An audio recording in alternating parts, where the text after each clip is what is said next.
Hello friends, welcome to Yaas recipes. இன்றைக்கி நம்ம சேனலில் எக் ஃப்ரைட் ரைஸ் தான் எப்படி செய்யறதுன்னு பார்க்க போகிறோம்.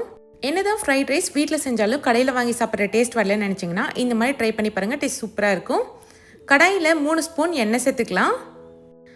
எண்ணெய் நல்லா சூடானதுக்கப்புறமா ஒரு 3 முட்டையை உடச்சிட்டு சேர்த்துக்கோங்க. இது கூடவே அரை ஸ்பூன் இஞ்சி பூண்டு பேஸ்ட் சேர்த்துக்கலாம். ரொம்ப இஞ்சி பூண்டு பேஸ்ட் சேர்க்கணும்னு அவசியம் இல்லை.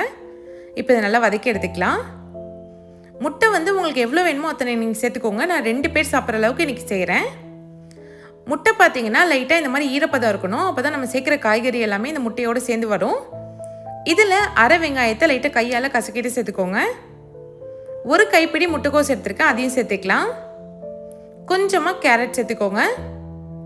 இது கூடவே கொஞ்சமாக குடமிளகாவும் சேர்த்துக்கலாம். காய்கறி எந்த ஷேப்பில் வேணாலும் நீங்கள் கட் பண்ணி எடுத்துக்கலாம். இப்போ இது எல்லாத்தையும் நல்லா ஒரு நிமிஷத்துக்கு வதக்கி எடுத்துக்கோங்க. காய் சேர்த்துட்டு ரொம்ப நேரம் வதக்கக்கூடாது, அப்புறம் அந்த டேஸ்ட் வராது. கொஞ்ச நேரம் வதக்குனீங்கனாலே போதும். 1 ஸ்பூன் தனி மிளகாத்தூள் சேர்த்துக்கலாம்.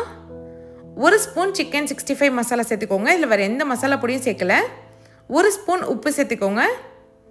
1 ஸ்பூன் சோயா சாஸ் சேர்த்துக்கலாம். 1 ஸ்பூன் ரெட் சில்லி சாஸ் சேர்த்துக்கலாம். இப்போ இது எல்லாத்தையும் நல்லா வதக்கிடுங்க. நம்ம சேர்த்த காய்கறி, முட்டை, சாஸ் எல்லாமே நல்லா ஒன்று சேர கலந்து வரணும். இப்போ ரெடி ஆயிடுச்சு. நம்ம ரைஸ் சேர்த்துக்கலாம். நான் 1 கப் பாஸ்மதி அரிசியை ஆல்ரெடி வேக வச்சுருக்கேன். ரைஸ் வேக வைக்கிறப்போ குழையாமல் உதிரியாக வேக வச்சு எடுத்துக்கோங்க. 1 ஸ்பூன் மிளகுத்தூள் சேர்த்துக்கலாம். இப்போ இது எல்லாத்தையும் நல்லா மிக்ஸ் பண்ணி விட்டுடலாம். நல்லா சூப்பராக உதிரியாக எக் ஃப்ரைட் ரைஸ் ரெடி பண்ணியாச்சு. இது அப்படியே கடையில் வாங்கி சாப்பிட்ற டேஸ்ட்லேயே இருக்கும். கண்டிப்பாக நீங்களும் ட்ரை பண்ணி பாருங்கள். ட்ரை பண்ணிவிட்டு எப்படி இருந்துச்சுன்னு மறக்காமல் கமெண்ட் பண்ணுங்கள். இந்த மாதிரி இன்ட்ரெஸ்டிங்கான ரெசிபிஸ் பார்க்க யாஸ் ரெசிபிஸ் சேனலை சப்ஸ்கிரைப் பண்ணிவிடுங்க. தேங்க்ஸ் ஃபார் வாட்சிங்.